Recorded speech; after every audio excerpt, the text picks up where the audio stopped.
앞서서 있던 와인들에서 우리 약간 피망이라던가 약간 허브라던가 파프리카 파우더라던가 약간 이런 뉘앙스가 있었잖아요. 이 와인은 어떠세요? 느껴지세요 혹시?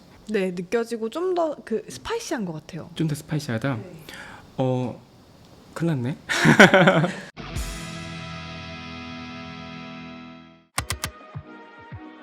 네, 안녕하세요. 와인으로 가득한 우리만의 아지트, 와지트의 호스트를 맡은 엄혜연입니다. 네, 안녕하세요.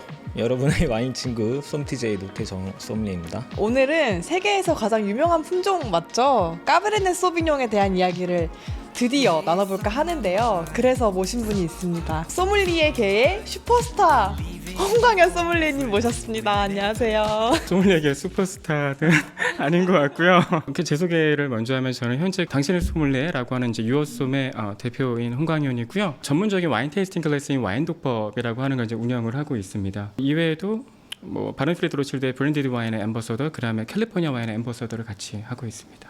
한국에 몇 안 되는 CMS의 어드밴스드 소믈리에이고요. 마스터 소믈리에를 향해서 준비를 하고 계신 근데 것으로 알고 있습니다. CMS가 뭐예요? CMS는 코토 마스터 소믈리에라고 해서 MS를 교육하고 양성하는 그런 기관이라고 보시면 될 것 같아요. 우리나라는 아직까지 국내에 거주하는 한국인으로서는 마스터 오브 소믈리에가 없습니다. 그 부분에 가장 근접해 계신 한국에 정말 손꼽히는 몇몇 안 되는 소믈리에 중에 한 분이고요. 제 친구를 담당하고 있습니다.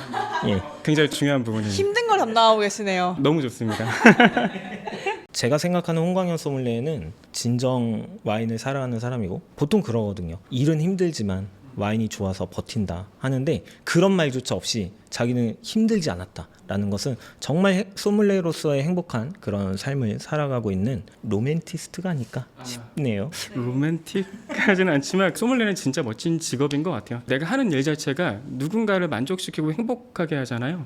그러니까 그런 면에서 저는 소믈리에라는 직업이 굉장히 멋지다라고 생각을 하고, 그래서 오히려 일을 하면서 저는 더 많은 에너지라든가 힘을 얻었던 것 같아요. 난 그냥 내 일을 하고 있는 것뿐인데 누가 나한테 감사하다고 하는 게 저한테 굉장히 큰 행복을 줬거든요. 그래서 그런 면에서 되게 멋진 직업이라고 생각합니다. 난 내일을 할 뿐인데 너무 멋지지 않습니까? 나와주셔서 너무 감사하고요. 불러줘서 감사합니다. 오늘 우리 어무스트님 복장이 약간 남다르신 것 같은데 늘 아름다우시지만 오늘따라 늘 입던 대로 입었어요. 약간 복장이 품위가 느껴지는? 지금 와지트를 진행한 지 1년 정도 지났잖아요.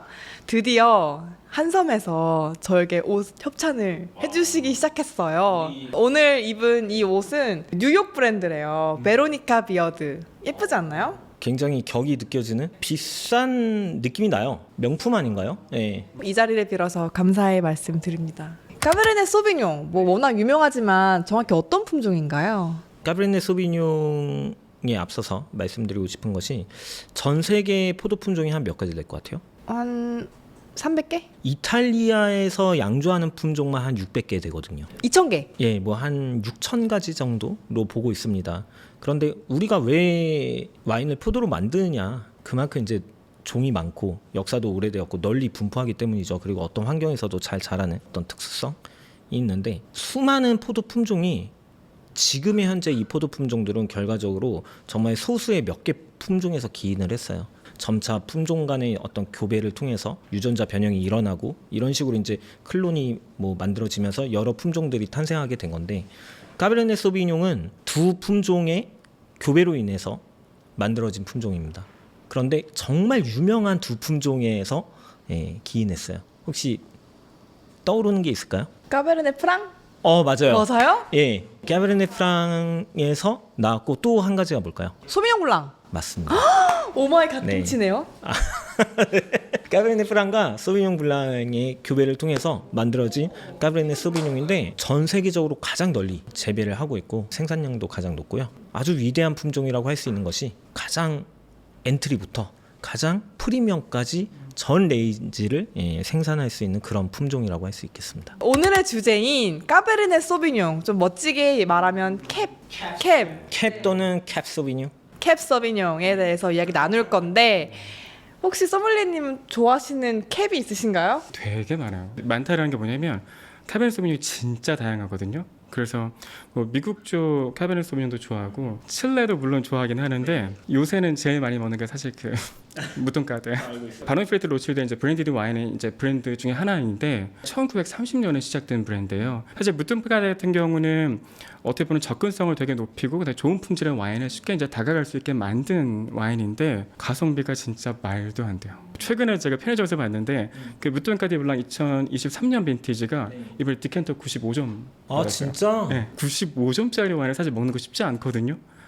근데 가격도 엄청 합리적이어서 가격이 얼마죠? 10,000원 후반대. 무통가드가 말 그대로 무통 로실드에서 만든 브랜드예요. 아주 대중적인 브랜드인데 가성비로는 정말 끝판왕이 아닐까. 사실 무통가드가 대부분 다 알고 계세요. 그러니까 너무 잘 알려진 브랜드거든요. 근데 오히려 그러다 보니까 손해를 많이 보는 것 같아요. 왜냐 안 먹어봐도 익숙하니까 안다라고 생각하는 경향들이 좀 많이 있더라고요. 근데 최근에 그 와인 메이커도 바뀌고 해서 품질이 정말 너무 좋거든요. 그러니까 아예 다른 스타일이라고 보시면 돼요. 그래서 혹시라도 무통가드를 뭐 들어보셨거나 들어보셨는지 안 드셔보신 분들이나 아니면 예전에 드셔보셨던 분들은 최근 와인들을 반드시 드셔보시면 좋을 것 같아요. 저도 최근에는 안 마셔봤어요. 옛날에나 좀 몇 번 접했었지. 근데 요즘에 더 좋아졌다. 와인 메이커도 변경된 것도 있고 스타일 자체가 좀 많이 바뀌었다 그랬다. 이제 어떻게 보면은 굉장히 긴 브랜드라서 사람들이 좀 식상할 수 있지만 새로운 시작을 했다라고 보시는 게 더 좋을 것 같아요. 어떻게 보면 한국 사람들한테 가장 대중적으로 알려진 품종일 거라고 생각이 들거든요. 왜냐면은 제가 알기로는 초창기에 들어왔던 와인들이 대부분 까베르네 소비뇽이었던 걸로 알고 있거든요. 그래서 이제 아저씨 와인이라고도 하죠. 네. 아저씨 어떠신가요? 듣는 아저씨 입장에서 한국의 아재들의 입맛을 정말 잘 만족시켜주는 그런 스타일의 품종인 것은 맞아요. 맞는데 아저씨라고 얘기하니까 약간 슬픈 게 왜냐면 전 세계적으로 가장 널리 분포하고 재배하고 예를 들어서 피노누아 같은 경우에는 피노누아를 지금 폄하하는 것이 아니라 피노누아는 일단 고급 품종으로 알려져 있죠. 그래서 와인도 기본적으로 어느 정도 가격대 이상을 지불을 해야 됩니다. 그런데 카베르네 소비뇽은 10,000원 이하부터 1,000,000원 이상까지의 전 가격 레인지를 갖고 있는 그런 위대한 품종이라고 할 수 있을 것 같아요. 그러면은 오늘 시음할 와인 먼저 한번 소개해 주시면 좋을 것 같아요. 아주 특별한 카베르네 소비뇽이 3종이 있는데 프랑스, 칠레, 미국 3종 중에서 프랑스 와인을 먼저 테이스팅을 이제 해보고자 합니다. 우리 홍강현 소믈리에님께서 간단하게 설명을 해주시면 좋을 것 같아요. 바론의 바로네즈라고 하는 브랜디드 와인이요. 여기 인물이 있죠. 바론 나다니엘 남작이고요. 바론 필리트 로칠드 가족의 와인의 역사를 시작한 사람이라고 할 수 있어요. 뽀이악 지역에 대한 위대한 시작 같은 걸 했기 때문에 그 사람을 약간 기리는 헌정 와인이라고 할 수 있습니다. 이 와인 같은 경우는 이제 뽀이악 지역에서만 나오는데 뽀이악의 좋은 포도들을 가지고 만든 와인이라고 보시면 될 것 같아요. 이 와인이 지금 굉장히 따끈따끈한 와인입니다. 우리 홍강현 소믈리에가 아침부터 이천에 있는 물류창고로 가서 지금 가져온 와인이에요. 이천에만 이 와인이 있었나요? 시간이 촉박해서 근데 사실 저도 이 와인 너무 궁금하기도 하고 하면 좋을 것 같아서 일찍 오전에 가서 픽업해 온 겁니다. 이 와인 테이스트하면서 카베르네 소비뇽에 대한 캐릭터를 먼저 이야기하고 나머지를 진행하면 굉장히 좋을 것 같은데 먼저 우리 컬러부터 한번 보면 좋을 것 같아요. 우리가 카베르네 소비뇽 품종에 대해서 이해를 하려고 하면 이 포도에서부터 시작을 해야 되거든요. 그래서 카베르네 소비뇽 같은 경우는 일단은 포도 알맹이가 작아요. 작은 편인데 껍질은 또 굉장히 두껍습니다. 그래서 이게 굉장히 중요한 요소예요. 그러다 보니까 포도의 껍질, 특히 적포도의 껍질에는 색을 내는 안토시아닌이라는 성분이 있는데 이 함량이 굉장히 많아요. 비율이. 그리고 거기에 더해서 껍질에도 많은 타닌들을 가지고 있어요. 그래서 이걸 잘 알아두시면 이 품종을 이해하시는데 아주 큰 도움이 될 겁니다. 그래서 보면 컬러 같은 경우도 지금 굉장히 짙은 루비 컬러를 보이고 있고요. 향에서도 한번 먼저 맡아보시면 피망 같은 느낌 한번 떠올려 보시면 되게 좋을 것 같아요. 약간 그린한 노트. 우리가 약간 풋내라고 말할 수도 있는데 그린한 노트는 피망이라던가 약간 허브 같은 뉘앙스. 이게 굉장히 특징적이에요. 이게 사실 카베르네 소비뇽의 아주 중심이 되는 키 마커라고 보시면 돼요. 왜냐하면 이 품종 자체에 IBMP라고 하는 화합물이 이 품종에 굉장히 많아요. 그러다 보니까 어떤 카베르네 소비뇽이든지 이런 향들을 많이 좀 가지고 있긴 합니다. 그걸 알아두시면 이 품종을 이해하실 때 되게 많이 도움이 되실 거예요. 과일 향도 한번 맡아보시면 과일 캐릭터가 굉장히 새콤달콤한 느낌들의 과일들이 많아요. 카베르네 소비뇽 얘기할 때 가장 많이 언급하는 과일이 혹시 뭔지? 검은 체리, 검은 거긴 한데 블랙 뭐죠? 블루베리, 검은 베리, 검은 자두, 블랙이라고 처음에 앞에 생각을 블랙베리. 하면 블랙베리 말고 다 나왔어. 지금 나머지 하나만 얘기하면 돼. 아 말하지 마세요. 맞추고 싶어요. 블랙 커런트. 맞아요? 맞아요. 블랙커런트. 역시 레벨 2. 그럼 시간이 걸립니다만 로딩이 맞췄어요. 사실 블랙커런트가 어떻게 보면 이 카베르네 소비뇽의 대표적인 향의 표현이거든요. 근데 문제는 우리한테 너무 익숙하지 않은 거예요. 그래서 사실 그런 과일에 대한 느낌을 아시는 게 되게 중요한데 블랙베리라든가 이런 베리류는 되게 순수한 과일 향이에요. 근데 이런 커런트는 과일에 더해서 약간의 막 식물 줄기 같은 냄새, 약간 이런 캐릭터가 있어요. 그래서 그런 걸 잘 이해하시면 블랙커런트의 느낌을 잡기 좋습니다. 그래서 얘는 그게 굉장히 많죠. 그리고 지금 단순하게 과일에서 끝나고 이런 게 아니라 그 뒤쪽으로 가면 약간 삼나무, 그러니까 약간 우디한 느낌 이런 느낌도 나고요. 신선한 담배잎 같은 캐릭터도 굉장히 좋고요. 약간의 카카오라던가 젖은 흙의 느낌들, 그 다음에 약간 숲에 들어갔을 때 나는 냄새들. 그러니까 사실 향이 굉장히 복합적으로 나타나고 있어요. 또 무슨 향 느껴지나요? 어묵소드님? 찐득한 블루베리 잼이요. 전 항상 까베르네 소비뇽 향을 맡을 때마다 그런 향이 좀 부각되는 것 같아요. 잼 혹시 만들어 보셨어요? 아니요? 드셔만 보셨죠? 네. 잼 만들어 보면 훨씬 더 이거보다 달콤한 뉘앙스가 많거든요. 그래서 이 정도라면 그냥 잘 익은 정도구나, 되게 라이프하구나, 딱 이 정도로 잡아두시면 굉장히 좋을 거고요. 은은하게 또 올라오는 약간 에스프레소 비슷한 커피 향. 근데 와인 너무 좋다. 또 향이 엄청 복합적이에요. 사실 저 이 와인 너무 궁금했었거든요. 복합적인 향을 가질수록 좋은 와인인 거예요? 복합성이라고 하는 것도 되게 다양한 측면들이 있어요. 이 와인 같은 경우는 1차 향도 있고 2차 향도 있고 3차 향도 있어요. 그래서 복합적이에요. 근데 이런 3차 향 같은 경우는 약간의 숙성이 진행돼야지만 생성되는 향이거든요. 그러면은 숙성된 향이 없으면 그런 와인은 무조건 단순하냐? 그렇게 볼 수도 없습니다. 왜냐하면 이런 1차 향과 2차 향만이 풍부해도 복합적이라고 볼 수 있거든요. 그래서 일단 복합성이라는 건 이런 데서 기인하는 거고, 그럼 그렇게 봤을 때 단순한 것과 복합적인 것 중 뭐가 좋냐? 무조건 복합적인 게 좋습니다. 우리가 즐길 것들이 많다라는 얘기잖아요. 그래서 단순한과 복합적인 거 둘 중에 놓고 보면 복합적인 게 더 좋다고 얘기할 수 있을 것 같아요. 이 와인은 이제 까베르네 소비뇽 100%는 아니고요. 보르도 블렌딩이잖아요. 카베르네 소비뇽 61%고 메를로가 한 30% 정도, 까베르네 프랑도 같이 블렌드 되는 걸로 알고 있어요. 그래서 지금 여기서 나는 약간 시원한 허브 같은 뉘앙스, 피망 같은 뉘앙스를 잘 기억하셔야 돼요. 그래야지 나머지 이따 다른 와인들을 비교할 때 훨씬 더 캐릭터 잡기가 좋거든요. 그리고 지금 입에서 보면 일단은 단맛 자체는 사실 안 느껴지죠. 드라이한 스타일이고, 산도는 어떠세요? 입에서 약간 좀 생동감이 느껴지세요. 그렇죠? 카베르네 소비뇽의 또 다른 특징 중에 하나가 바로 이 산도가 굉장히 좋아요. 근데 사람들은 레드 와인에서 산도 잘 못 느끼시거든요. 그러니까 별로 집중해서 테이스팅을 하지 않으세요. 산도가 있다는 것 자체가 우리 신선한 과일을 먹은 것 같은 느낌을 줘요. 그래서 굉장히 산도도 좋고 타닌감도 어떤지 한번 느껴보시면 좋을 것 같아요. 타닌이 있는데 그 산도 때문에 되게 밸런스 잡힌 느낌이에요. 그것도 맞고요. 그래서 산도도 있고 또 타닌이, 그러니까 우리 보통 타닌이 높다, 뭐 중간이다, 낮다는 사실 이것도 말하기 어렵잖아요. 왜냐하면 학원에서 배우긴 하는데 뭐가 높은 거야, 뭐가 낮은 거야 잘 모르잖아요. 먹었을 때 이게 확연하게 강하게 느껴진다 그럼 높다라고 일단 생각하시면 좋아요. 그래서 항상 보실 때 학원 같은 데 가면은 뭐 로우 있고 미디엄 마이너스, 미디엄 플러스, 하이라고 하는 사람들 걸 5개를 다 균등하게 나누거든요. 근데 그러면 오히려 캐릭터를 파악하기가 힘들어요. 그래서 높은지 중간인지 낮은지를 보는 데는 얘는 타닌이 높죠. 근데 얘가 지금 아까 얘기한 것처럼 밸런스가 좋다라고 느끼신 게 타닌의 질감 자체가 굉장히 부드러워요. 그래서 타닌의 양은 많지만 이게 내가 거친 느낌이 아니기 때문에 마시기 좋은 거죠. 그런 부분들이 있는 것 같아요. 아주 설명을 귀에 쏙쏙 들어가게끔 잘 해주시는 것 거의 같아요. 일타 강사님 같으세요. 지금 좀 말이 너무 많은가요? 너무 좋습니다. 괜찮나요? 너무 좋아요. 오디오가 비면 안 되죠. 와인 얘기하면 또 신나서. 까베르네 소비뇽이 가진 이제 맛의 밸런스가 다른 와인들을 테이스팅할 때 교과서 같은 그런 게 되나요? 엄청 도움됩니다. 카베르네 소비뇽이, 그러니까 사람들이 되게 많이 들어봤죠. 그래서 보통 와인 드실 때 사람들이 이제 들어본 거 먼저 먹으니까 화이트보다는 레드, 그리고 레드에서도 카베르네 소비뇽 들어봤으니까 이걸 먹어봐야지 라고 해서 먼저 시작을 하세요. 근데 이걸 드신 분들은 다 아시겠지만 처음 드시는 분들이 쉽게 받아들일 수 있지는 않아요. 카베르네 소비뇽의 가장 큰 장점 중에 하나가 타닌이지만 이 타닌이 익숙하지 않으면 너무 거부감을 느끼는 사실 캐릭터이거든요. 근데 그렇기 때문에 반드시 드셔보셔야 된다라고 얘기할 수 있을 것 같아요. 왜냐하면 우리가 와인을 뭔가 표현할 때 어떤 정도, 아까 우리 타닌의 정도도 사실 이야기했잖아요.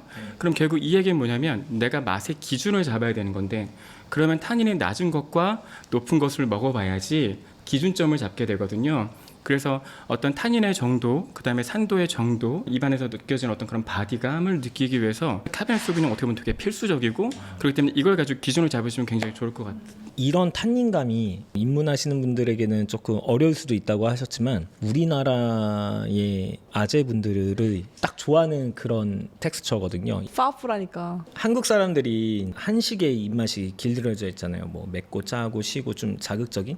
그래서 소주나 위스키를 좋아하는 아버지 연령대에서 와인을 드시면은 좀 밋밋하게 느낄 수 있어요. 하지만 꽉 잡아주는 이 타닌 때문에 드라이한 느낌과 타닌 그리고 바디감 때문에 카베르네 소비뇽을 가장 좀 좋아하게 되지 않았나 싶습니다. 이것도 기억하시면 좋을 것 같아요. 마시는데 뭔가 거부감이 없어서 계속 마시게 되는. 맞아요. 저도 지금 계속 훌쩍훌쩍 너무 좋은 거예요. 산도가 너무 좋네요. 그런데 보통 이론적으로 카베르네 소비뇽이 산도가 그렇게 높지 않다고 보통 많이 이제 나와 있어요. 그렇지만 이제 실제로 우리가 테이스팅 했을 때 산도는 굉장히 좋잖아요. 그 이유가 무엇 때문일까요? 카베르네 소비뇽이라고 하더라도 그러니까 어느 지역이냐에 따라 좀 달라질 수 있는 부분들이 있고, 타닌도 굉장히 중요한 역할을 합니다. 타닌의 양이 많으면 실제 동일한 레벨의 산도여도 우리는 좀 더 높게 인지하는 부분들이 있거든요. 그래서 아마 거기서 오는 부분들이 있는 것 같아요. 까베르네 소비뇽은 양조 과정에서 좀 특별한 점이 있어요? 다른 품종과 대비해서? 이것도 이제 타닌의 관점에서 보면 굉장히 좋을 것 같아요. 그러니까 결국 포도에서 시작되는 거잖아요. 그래서 이 포도가 성숙될 때 단순히 당분만 축적되는 게 아니에요. 그러니까 우리가 포도를 수확할 시기를 결정할 때 당분의 정도를 가지고 일단 파악을 하거든요. 근데 카베르네 소비뇽 같은 경우는 단순히 당분만 가지고 하면 안 되고 타닌의 질까지도 파악을 해야 돼요. 카베르네 소비뇽 같은 경우에서 수확 시기를 결정할 때 무조건 관능적으로 먹어보는 게 굉장히 중요합니다. 내가 실제 먹어서 타닌의 성숙도, 씨앗의 성숙도를 체크를 해야 돼요. 그래서 이 타닌도 익으면 익을수록 부드러워지거든요. 그래서 일단은 포도밭에서는 그게 굉장히 중요하고요. 그럼 그렇게 해서 잘 익은 포도를 가지고 양조를 하잖아요. 이때도 굉장히 중요한 부분들이 있습니다. 사실은 이런 타닌들이 껍질에서 나오잖아요. 그렇기 때문에 와인 양조할 때 보면 마세레이션을 하잖아요. 침용 과정. 껍질이라든가 고형 물질을 이제 주스랑 접촉시키는 거죠. 이거를 얼마나 하느냐, 그리고 어떻게 하느냐가 사실 굉장히 중요한 요인입니다. 그래서 사실 카베르네 소비뇽 같은 경우는 높은 타닌과 그다음에 이런 색을 가지고 있기 때문에 다른 품종들보다 상대적으로 굉장히 길게 침용하는 그런 품종 중에 하나고요. 껍질에서 색이라든가 타닌을 뽑아내기 위해서 이제 그 펌핑 오버 같은 거 하잖아요. 이것도 굉장히 세심하게 해야 돼요. 이걸 자칫 잘못하면 너무 타닌이 강하게 뽑아져 나올 수 있거든요. 그럼 그것도 약간 좀 문제가 됩니다. 그렇게 해서 알코올 발효 다 끝내고 난 다음에 숙성 과정도 굉장히 중요한데, 타닌이 조금 높기 때문에 숙성을 좀 길게 하지 않으면 굉장히 거칠게 느껴지거나 타닌이, 그래서 숙성도 좀 더 길게 하는 편이에요. 그래서 그런 것들이 좀 신경 쓴다고 볼 수 있을 것 같아요. 까베르네 소비뇽 하면은 좀 대표적으로 떠오르는 지역이 세 군데 정도 있잖아요. 보르도, 나파, 그 다음에 칠레인 것 같은데 어떤 차이가 있어요? 약간의 스타일의 차이는 있습니다. 유전자로 말씀을 드리면 좀 클론들이 좀 다른 경우도 있다고 보시면 되고요. 환경적인 부분, 때루아라던가 양조 메이킹, 그리고 그들의 어떤 전통적인 방법에 의한 와인의 스타일의 차이가 있겠죠. 사실 모든 와인들은 어떻게 보면 포도밭에서부터 시작되는 거잖아요. 그래서 기후랑도 굉장히 밀접하게 연결이 되어 있거든요. 보르도 같은 경우는 되게 온화한 해양성이라고 하면, 사실 해양성 기후 같은 경우는 여름과 겨울의 온도 편차가 크진 않지만 보르도 지역 같은 경우는 연중 내내 비가 오는 편이에요. 그래서 이제 구름낀 날이 많다 보니까 일조 시간이 상대적으로 나파라던가 아니면 칠레, 뭐 센트럴밸리 이런 지역에 비해서는 좀 적어요. 그래서 이걸 조금 이해하시면 좋고, 칠레 같은 경우는 지중해성 기후입니다. 그래서 맑은 날이 굉장히 많아요. 이거 자체가 일단은 맑은 날이 많기 때문에 포도가 있는데 필요한 햇빛의 그런 일조 시간이 훨씬 높아요. 그러니까 포도가 자라는 데 기본적으로 문제가 없습니다. 그래서 이거 잘 이해하시면 좋아요. 보르도 같은 경우에는 카베르네 소비뇽조차 제대로 잘 익지 않을 경우도 가끔 있거든요. 하지만 뭐 나파 지역이라던가 칠레의 그런 센트럴밸리 쪽은 기후가 좋기도 하고 좀 일정한 편이라서 포도가 잘 익는 편입니다. 그러면 보르도에서는 기후적인 특성 때문에 까베르네 소비뇽 100%가 없는 거예요? 맞아요. 거의 없어요. 본 적 없어요. 일단 와인 규정으로 2가지 이상의 품종을 블렌딩을 하게끔 되어 있어요. 보르도 블렌딩이라는 말 자체가요? 네, 맞아요. 기후적인 특성 때문에 보험용으로 포도들을 이제 재배를 하는 거고, 가장 널리 알려져 있는 품종은 5가지인데 고대에 허용된 품종들도 있고 지금은 거의 쓰지 않지만, 그리고 지금 요번에 추가된 품종들이 있죠. 왜냐하면 기후 변화에 따른 이제 보르도 지역에서도 그 품종들을 재배할 수 있는 허용 품종을 좀 늘린 거죠. 결국에는 이제 보험용이라 이거죠. 어쨌든 이 와인이라는 것은 농작물이기 때문에 대체할 수 있는 품종들을 재배를 하고 아예 규정상으로 이제 2가지 이상의 품종을 블렌딩을 하게끔 되어 있는 거죠. 되게 중요한데 보통 우리가 보르도 하면은 카베르네 소비뇽, 뭐 메를로 일단 이게 거의 주 품종들이라고 보시면 되는데 얘네가 익는 정도가 한 2주가 차이 나요. 딱 봐가지고 한 일주일이면 잘 익을 것 같은데 비가 오면은 큰일 나는 거죠. 그렇기 때문에 좀 더 늦게 익는 품종이라든가 일찍 익는 품종들을 같이 재배하는 게 굉장히 유리해지는 거예요. 빈티지가 굉장히 중요한 지역 중에 하나가 바로 보르도입니다. 그래서 해마다 그 빈티지를 잘 이해하고 와인을 구매하시는 게 되게 많이 도움이 돼요. 그런 면에서. 그러면 100% 까베르네 소비뇽이 아니어도 까베르네 소비뇽이라고 부를 수 있는 거예요? 레이블에 카베르네 소비뇽이 표시될 수 있냐라는 말씀이신 거죠? 그건 라벨 표기법으로 들어가면 될 것 같아요. 프랑스 와인 같은 경우에는 품종 표기를 뭐 규정하고 있지는 않고요. 그래서 우리가 지역에 대한 그 대표 품종을 우리가 알아야 되는 법이고, 뭐 미국이나 호주나 칠레나 이런 각 국가별로 품종을 명시할 수 있는 그 퍼센테이지가 있어요. 대부분 이제 뭐 75%, 85% 이렇게 국가별로 좀 기준이 잡혀 있어요. 기본적으로 유럽은 특정 품종을 레이블에 쓰려고 하면 85%를 최소한 써야 돼요. 이게 이제 규정이에요. 그래도 되게 재미난 게 칠레 같은 경우는 자국 내에서 소비되는 와인에는 품종을 쓸 때 75%라는 규정을 두거든요.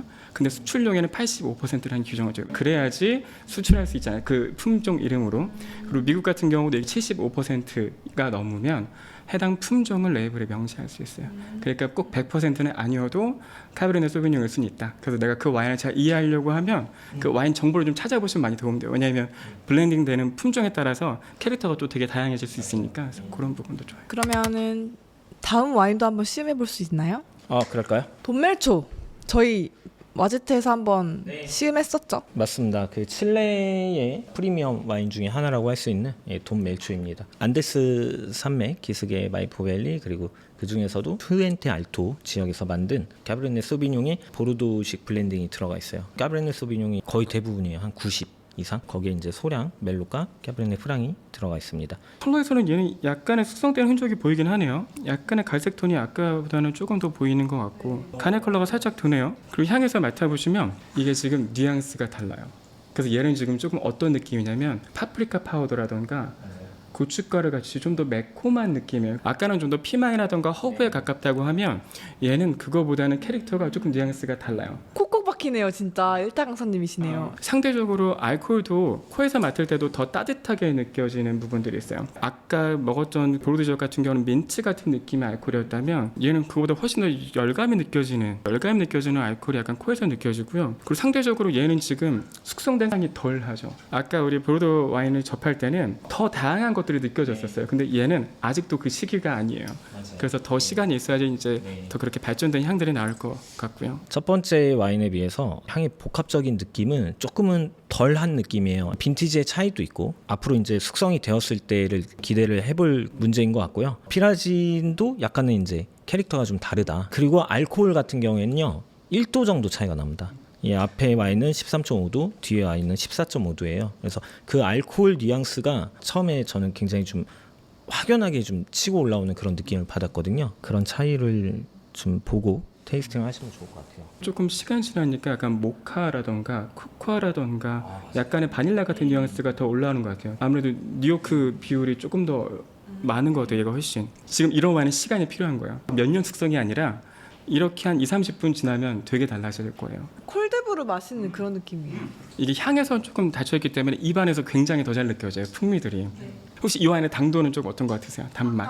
아까 거와 비교했을 때 좀 더 있어요. 그럼 얘는 드라이일까요? 아니면 드라이는 아니고? 드라이예요. 맞아요.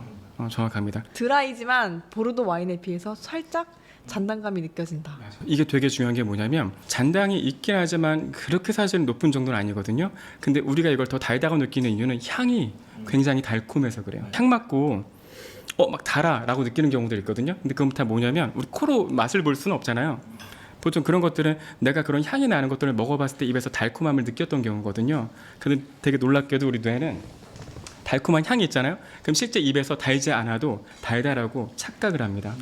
그래서 이런 와인 이제 드실 때 달다고 하신 분 있거든요. 근데 그거는 혀에서 단 게 아니라 향이 달다라고 아시면 좋을 것 같아요. 그거를 구분을 하시려면 피니시 쪽에서 단맛이 정말 느껴지는가 안 느껴지는가를 좀 보시는 것도 요령이기도 합니다. 약간 한약재 맛도 느껴지는 것 같아요. 약간 감초 같은 감초 맞아요. 우디한데 달콤한 뉘앙스. 아까 막 말씀드린 뭐 코코아 이런 거 이게 사실 다 뉴요커에서 오거든요. 감초도 있지만 삼나무 느낌들도 사실 되게 많고 그 산도도 사실 되게 좋아요. 그래서 먹고 나면 인지되지 않지만 여전히 되게 신선한 느낌 나고 침도 막 흐르거든요. 그래서 산도가 정말 좋아요. 까베르네 소비뇽은 오크 숙성을 꼭 한다고 들었는데 왜 오크 숙성을 꼭 해야 되는 거예요? 꼭 한다는 아니지만 대부분 한다라고 보는 게 조금 더 정확한 표현일 것 같고요. 카베르네 소비뇽의 탄닌을 가지고 생각하면 좋을 것 같아요. 카베르네 소비뇽이 대부분 다 오크를 사용하는 이유는 오크를 써서 얻을 이점이 너무 많습니다. 오크통을 썼을 때 어떤 효과들이 있는지부터 알면 도움될 것 같거든요. 일단 오크 같은 경우 우리 나무잖아요. 그럼 나무로 된 용기 같은 경우는 물 자체가 새진 않죠. 하지만 공기는 통하게 합니다. 그래서 이걸 가지고 이해하면 좋아요. 그래서 일반적으로 나무통에서 숙성을 하게 되면 그 안에서 와인이 숙성되면서 미세하게 산소가 들어가거든요. 그러니까 미세하게 산소를 공급하는 거라고 생각하시면 돼요. 근데 이런 산소가 와인에 있는 탄닌이 있죠. 이런 탄닌의 중합을 촉진하거든요. 그러니까 촉매로 작용하는 거예요. 그럼 탄닌이 계속 중합을 해서 입자가 커집니다. 근데 이 모든 분자가 마찬가지지만 이런 분자가 작으면 더 강하게 작용하고요. 크면은 조금 더 부드럽게 작용하게 되거든요. 그래서 미세산소를 통해서 탄닌의 입자가 좀 더 중합돼서 커지니까 더 부드러워지는 거예요. 결과적으로. 그 다음에 오크통을 쓰면 나무통 자체에서 배어나는 특별한 풍미들이 있어요. 오크통은 바닐라 같은 향이 나거든요. 바닐린이라고 하는 성분에서 오는 게 있고요. 또 락톤이라고 하는 성분에서는 코코넛 같은 캐릭터, 약간 달콤한 그런 느낌들이 나고요. 또 그 다음에 오크통을 만들 때 약간 토스팅 하거든요. 그럼 여기서 생기는 유제놀이 있는데 이게 약간 스모키한 느낌 아니면 향신료 같은 느낌 이런 것들을 줘요. 근데 이런 풍미가 카베르네 소비뇽의 캐릭터는 굉장히 잘 어우러집니다. 그래서 보통 많이 쓰는 것 같아요. 그럼 오크 숙성을 하지 않는 경우도 있어요? 있죠. 이렇게 생각하면 돼요. 오크를 안 쓸 수 있지만 그러면 뭐가 문제가 되냐? 탄닌이 강할 거잖아요. 그럼 상대적으로 그런 스타일은 더 가볍게 만들어야 돼요. 그럼 치명도 상대적으로 짧게 해서 탄닌도 조금 적게 뽑아내야 되고 하는데 그러면 우리가 카베르네에서 기대하는 약간 어떤 풍성한 질감, 뭐 높은 바디감, 입안에서 느껴지는 어떤 구조적인 부분들은 기대하기 어렵겠죠. 그렇게 유명하기 쉽지 않을 것 같아요. 그래서 굳이 그렇게 만들 필요가 없다는 거죠. 저 예전에 그거 봤어요. 까베르네 소비뇽인데 화이트 와인인 거예요. 로제 같은 것도 있어요. 그런 거는 맛이 어때요? 안 마셔봐서 모르는데 그런 것도 괜찮아요? 모든 시도는 다 되게 중요하잖아요. 품질은 다른 문제거든요. 그러니까 내가 카베르네 소비뇽을 가지고도 스파클링도 정말 좋게 만들 수도 있을 거고요. 로제도 정말 좋게 만들 수도 있을 거겠죠, 그렇죠? 그러니까 이건 사실 그 와인에 달린 문제이지 카베르네 소비뇽으로 이건 안 돼라고 할 필요는 사실 없는 것 같아요. 왜냐하면 제가 최근에 경험했던 것 중에서 메를로라는 품종으로 만들었던 로제 와인을 테이스팅했는데 되게 좋았던 경험이 있었거든요. 그래서 품질은 모른다. 맛있는 건 맛있는 거고, 좋은 건 좋은 거고. 제가 오늘 또 뉴요커 옷도 입었잖아요. 이제 미국 와인 한번 시음해볼까요? 뉴욕과 캘리포니아는 굉장히 멀리 있지만 같은 미국이니까 지금 뉴요커 말씀처럼 미국 와인 한번. 메로니카 비어드 옷 입었잖아요. 이번 와인은 글기치 힐스 에스테이트 욘트빌 올드바인 카베르네 소비뇽 2019년입니다. 욘트빌은 나파밸리에 있는 주요 빈야드 중에 정말 좋은 빈야드라고 할 수 있고요. 제가 개인적으로 굉장히 좋아하는 와인이기도 한데 마이크 글기치가 설립한 와인입니다. 특히 2019년 빈티지가 100주년이라네요. 마이크 글기치가 누구냐면요. 샤또 몬텔레나의 와인 메이커였던 사람입니다. 그래서 1976년 파리 심판에서 샤또 몬텔레나가 화이트문에서 1등을 했죠.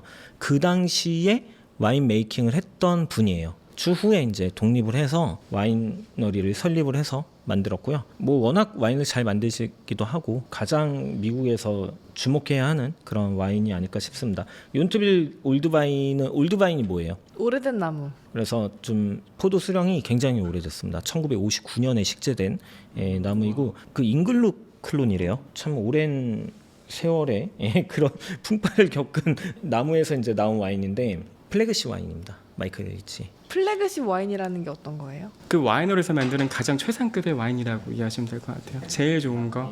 네, 그래서 사실 계속 기대가 되고 있습니다. 그럼 한번 테이스팅 해볼까요? 이게 컬러에서도 확실히 다르죠. 얘 같은 경우가 되게 퍼플 톤이 많이 돌아요. 앞서서 있었던 와인들보다 컬러에서도 보랏빛이 굉장히 많이 도는 컬러고요. 앞서서 있던 와인들에서 우리 약간 피망이라던가 약간 허브라던가 파프리카 파우더라던가 약간 이런 뉘앙스가 있었잖아요. 이 와인은 어떠세요? 느껴지세요 혹시? 네, 느껴지고 좀 더 그 스파이시한 것 같아요. 좀 더 스파이시하다? 큰일 났네. 코가 마비가 돼서 그런가? 스파이스도 종류가 있으니까. 사실 얘도 마찬가지로 알코올이 되게 맨솔 같아요. 되게 화한 느낌의 그런 알코올에다가 과일이 익은 정도도 굉장히 잘 익었죠. 그리고 말씀하신 것처럼 얘도 피라진 뉘앙스가 있어요. 나파 같은 경우는 피라진 노트가 안 나는 경우들이 많아요. 왜냐하면 과일의 농축도가 너무 좋아서. 그러니까 이게 메톡시피라진 같은 경우는 오히려 빛을 너무 많이 받잖아요.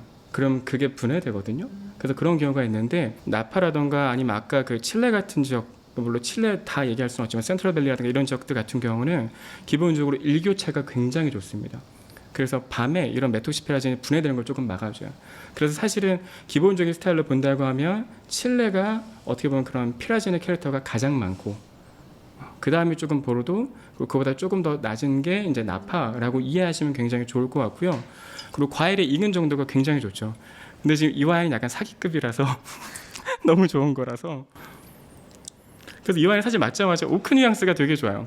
약간 바닐라, 뭐 코코넛, 막 딜 이렇게 약간 달콤한 뉘앙스 너무 좋고, 아까 얘기한 것처럼 막 모카, 커피 막 이런 뉘앙스, 아까 에스프레소. 맞아요. 초콜릿 향. 맞아요. 다크 초콜릿 같은 느낌들.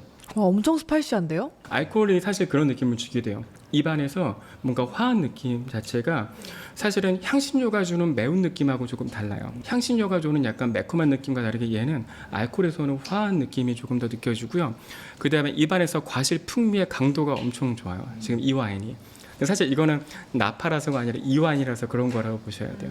그래서 입에서 정말 과즙, 그러니까 과일 자체의 풍미가 가장 지금 세게 느껴져요. 꽉 차게 느껴지고 산도도 좋고 타닌이 제일 부드럽죠.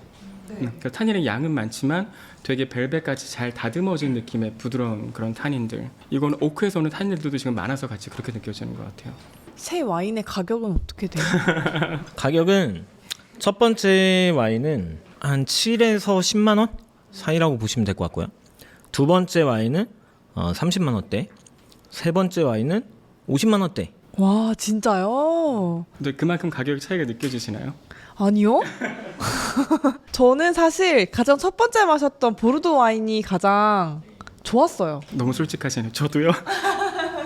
가성비가 굉장히 훌륭한 와인이네요. 오늘 와인들이 너무 좋습니다. 너무 훌륭한 퀄리티를 교수님은 보여주고 있고 어떤 게 제일 취향이셨어요? 다 좋아요. 셋 다. 각각의 그런 특징들을 보여줘서 저희가 고른 건 취향의 문제잖아요. 그러니까 사실 개인의 선호가 품질하고는 사실 다른 개념이거든요. 그러니까 이것도 알아두면 되게 좋을 것 같아요. 맞아요. 저희 아버지는 아마 세 번째 와인 더 좋아하실 거예요. 이 1번 와인은 가성비가 너무 뛰어난 것 같아요. 그러니까요. 가장 좋았다고 말한 이유 중에 하나가 가성비 때문이었어요. 아 그래요? 네, 가성비가 너무 좋다. 가격을 듣지 않았어도 뭐 1번을 골랐을 것 같긴 한데 너무 좋은데요? 그럼 까베르네 소비뇽은 어느 나라 스타일이 가장 잘 나가요? 이것도 취향 차인가요? 객관적인 데이터로 봤을 때. 보르도 아니면 나파이지 않을까 싶은데 나파 같은 경우에는 거의 단일 품종으로 만드는 경우가 좀 더 많고 보르도는 이제 블렌딩이니까 약간 그 차이는 있어요. 근데 국내는 좀 칠레가 인기가 많지 않나요? 어떤 시장을 보냐에 따라 조금 다를 것 같아요. 일반적인 뭐 샵이라던가 뭐 마트라던가 그러니까 대중적으로 조금 접근할 수 있는 데서는 아무래도 칠레 비중이 높을 것 같아요. 근데 뭐 레스토랑이라던가 특히 이제 고급 다이닝 레스토랑들 같은 경우는 아무래도 나파 쪽이라던가 프랑스를 조금 더 선호하시는 것 같아요. 그래서 어디를 보냐에 따라서 달라질 것 같습니다. 볼륨으로만 놓고 보면은 23년까지는 칠레가 1위였어요. 국내에. 스페인으로 조금 바뀌긴 했지만 그런데 스페인 같은 경우에 벌크 와인들 위주로 좀 많이 들어온 게 있어서 약간의 차이는 있습니다. 그럼 소믈리에님은 어떤 스타일을 가장 선호하세요? 사실 항상 대답하기 어려운 이유가 뭐냐면 그러니까 와인을 즐기는 방식에도 영향이 있는 것 같은데 저는 음식하고 주로 먹거든요. 그러니까 사실 음식을 뭘 먹냐에 따라서 되게 달라지는 것 같아요. 특히 저는 양고기 너무 좋아하거든요. 양고기. 너무 좋죠. 그래서 저는 양고기를 먹는다고 하면 보르도 와인 너무 좋아해요. 보르도 와인이 양고기랑 진짜 너무 잘 어울려요. 근데 만약에 제가 스테이크 같은 걸 먹는다라고 하면 그릴에서 오는 그런 약간 스모키한 느낌들이 있고 약간 좀 주시한 스타일의 스테이크라면 저는 나파 쪽이나 칠레를 먹을 것 같아요. 뭘 먹냐에 따라서 되게 좀 다를 것 같아요. 저 최근에 양고기랑 레바논 까베르네 소비뇽을 먹었었거든요. 너무 좋았어요. 무사르. 맛있는 거 드셨네요. 잘 어울리죠? 너무 좋았어요. 엄청 잘 어울려요. 저는 사실 개인적으로 까베르네 100%보다는 약간 블렌딩을 조금 선호합니다. 나파 와인이 너무 좋은데 인텐시티가 너무 강하다 그렇게 좀 받아들일 때가 있어서 저도 여기 되게 동의하거든요. 그래서 예전 같은 경우는 음식하고 먹을 때 뉴월드의 와인을 그렇게 선호하진 않았어요. 근데 이것도 되게 재미난 경험이 최근에 같이 이제 일본에 갔던 데가 있었거든요. 근데 거기 그 기간 동안에 캘리포니아 와인하고 같이 음식을 다 페어링했어요. 처음에는 가능할까라는 생각을 했는데 제 생각이 완전 틀렸었어요. 왜냐면 너무 잘 어울리는 거예요, 음식들하고. 그래서 되게 특별한 경험들이 있었어요. 말씀하신 것처럼 어떤 음식과 즐기느냐가 정말 관건인 것 같습니다. 저번에 그 매운 음식이랑도 되게 잘 어울린다고 하셨잖아요. 매운 음식과의 페어링에 조심해야 될 부분이 탄닌은 어쨌든 매운맛과 좀 부딪히는 부분이 있어요. 그래서 매운맛의 정도가 어느 정도냐에 따라서 와인과 페어링이 될 수 있느냐 아니면은 오히려 망치느냐 아니면 한쪽으로 압도되느냐 그렇게 볼 수 있을 것 같아요. 아마 향 쪽으로 되게 잘 어울려서 그렇게 말씀하셨을 것 같아요. 스파이시한 그런 느낌들. 고춧가루 들어간 거랑 되게 잘 어울리거든요. 근데 그러려면 그러니까 음식이 너무 매우면 안 되고 입에서 약간 달콤한 느낌이 있는 이런 나파라던가 칠레 쪽하고 하시면 되게 좋아요. 와인보다 음식이 메인일 때 있잖아요. 그럼 까베르네 소비뇽이 좀 방해가 되지 않아요? 어떤 까베르네냐에 따라 달라질 것 같은데 그리고 어떤 음식에 따라서 달라지고 사실 양념갈비 너무 맛있겠다. 네, 양념갈비에 까베르네 소비뇽. 관량 풍부하고 살짝 감미가 느껴지는 그런 스타일이 좀 잘 어울리지 않을까요? 육회나 회는 어때요? 회는 진짜 안 어울리겠죠? 회랑 드시면 멀미도 있잖아요. 멀미도 앞바다의 풍미를 제대로 느끼실 수 있습니다. 육사시미. 저는 괜찮을 것 같은데요. 양념이 사실 되게 중요해요. 그러니까 이게 안타깝게도 그런 한식에는 양념들이 단 게 조금 많아요. 음식에서 단맛이 있으면 와인에 있는 쓴맛이 더 도드라져요. 그래서 얘기하신 것처럼 약간의 음식에 단맛이 있다? 그러면 와인에서도 조금 달콤한 풍미가 있거나 아니면 약간의 잔단감이 있는 걸 그래서 페어링하라고 하신 거예요. 그래서 그런 방식이면 나쁘지 않은데 회는 끔찍할 거고요. 육회라고 해도 그럼 육회 양념에 따라서 조금 다를 것 같은데 양념이 단맛이 강하지 않다? 그러면 충분히 괜찮을 것 같아요. 두께도 좀 중요해요. 어떤 두께로 먹느냐. 바디감이 엄청 중요하거든요.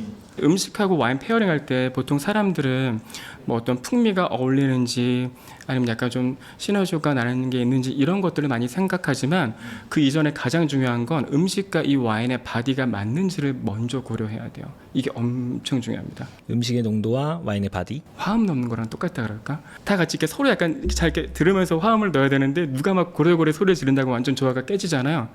와인하고 음식의 바디는 그거랑 똑같아요. 그래서 어느 하나가 어느 하나를 압도하지 않게끔 하는 게 진짜 중요합니다. 보통 한식이랑 많이 추천을 해주시지 않나요? 한식과 어울리는 와인들이 굉장히 많아요.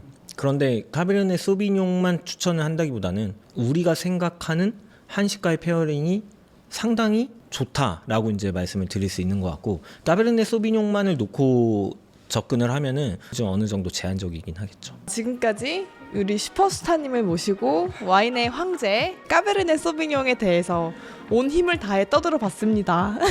근데 알고 보면 되게 복잡하고 몰라도 마실 수 있는 그게 또 와인의 매력 아니겠습니까? 저희 1부는 여기서 마치고 2부에서는 역시나 또 슈퍼스타님과 함께 와인 액세서리 편으로 한번 다시 만나보도록 할게요. 와인으로 가득한 우리만의 아지트 와지트 다음 시간에 또 만나요. 안녕. 전 세계 모든 사람들로부터 가장 큰 사랑을 받는 와인 중에 하나. 왜일까요? 전 세계적으로 가장 많이 재배되는 품종이 어떤 건지 혹시 알고 계세요? 까베르네 소비뇽. 맞아요. 왜 많이 재배될까요? 인기가 많아서요. 그쵸. 그러니까 이게 뭐냐면 아저씨들만 좋아하면 절대 그럴 수가 없어요. 아재 와인이라고 할 수가 없을 거고 그래서 사실 카베르네 소비뇽 자체가 전 세계에서 골고루 잘 재배가 됩니다. 근데 그렇기만 한다고 해서 이렇게 많이 재배되진 않을 거예요. 왜냐면 잘 자라는 것만이 중요한 게 아니잖아요. 이걸 가지고 만든 와인 자체의 품질도 사실 굉장히 좋습니다. 그렇기 때문에 전 세계에서 이렇게 널리 재배되는 거고요. 그러다 보니까 굉장히 다양한 스타일의 와인들 그리고 다양한 가격대의 와인들이 나오게 되는 거죠. 그래서 카베르네 소비뇽 하면 어떤 고정된 이미지가 있을 수 있지만 사실은 너무 다양하다. 이런 점을 잘 아셨으면 좋겠어요. 그래서 아재도 좋아할 수 있지만 뭐 아재가 아닌 사람들도 그 되게 좋아할 수 말씀을 있다. 지금 아재가 하고 있는 거예요. 우리가 이미 다 아재 반열에 들었거든. 아 왜 이렇게 슬프지? 아, 나 좀 슬퍼. 오해 안 하셨으면 좋겠습니다. 제가 말씀드린 아재는 저희 아버지 연령대를 말씀드린 거였는데 네.